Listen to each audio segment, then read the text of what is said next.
Hey guys, we're super excited to be here at the LA Fit Expo. It's our third year in a row. And what we're going to be doing today is we're going to be launching a tasty pastry. It's a low-carb Pop-Tart. It's got 3 to 4 grams of net carbs. And we love this show. This is our best place to be in LA.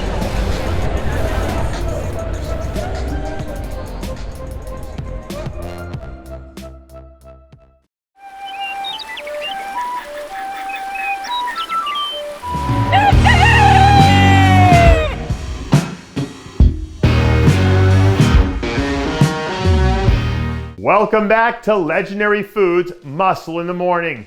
I'm Dave Palumbo and today is Thursday, December 31st, 2020. And let's find out what's going on in the world of bodybuilding and fitness. Whenever someone looks back at the men's physique Olympia in 2020, the big headline will always be about Brandon Hendrickson beating out Ray Edmonds to win back his title, which it absolutely should be. But depending on how these next few years shake out, we might also look back at the show and talk about it as the coming out party for Cam Harris. In a lot of ways, I think Cam's third place finish here put him on the map as someone who has the potential to be one of the new breed athletes we're starting to see dominate this division. We saw something like this a few years ago when guys like Brandon and Ray were on their ascent up to the top. So if Cam really is cut from the same mold, things will start to get even more cutthroat at the top of this division. We all have days when we walk into the gym and know that we're about to have an awesome workout as soon as we pick up the first weight.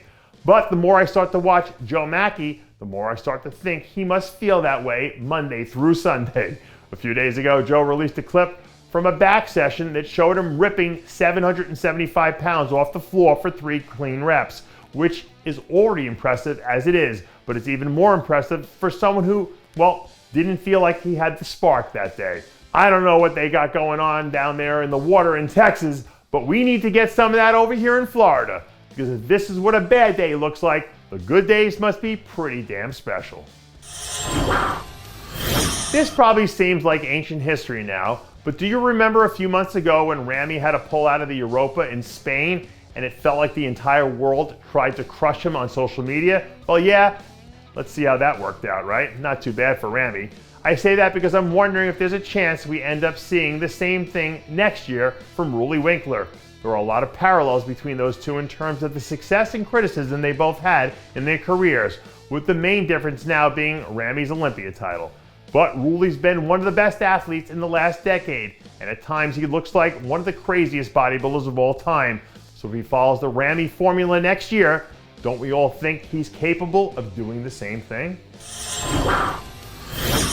And finally, I thought it was only right that we close out the last show of the year by sending out a shout out to the great one, 8-time Mr. Olympia, Ronnie Coleman. On Tuesday, I saw a video of Ronnie training legs, and I thought to myself, yeah, of course he's still training legs. He's Ronnie effing Coleman. I will say this, as someone who's very comfortably retired from training, seeing Ronnie get after it like that did make that little voice in my head start to whisper, you can do it, can't you? Well, then I ignored it, like I always do, which is why I'm doing this show and not training legs right now. So shout out to you, champ. We hope you had an awesome 2020, and hopefully you have an even better 2021. And the same goes for all of you guys out there watching. We couldn't do this without you. You guys are all amazing. Thank you so much for another great year. God bless. And that does it for yet another edition of Muscle in the Morning, the last of 2020. I'm Dave Palumbo, reminding you to always be true to your passions. And make sure to follow us on Facebook, Twitter, and Instagram.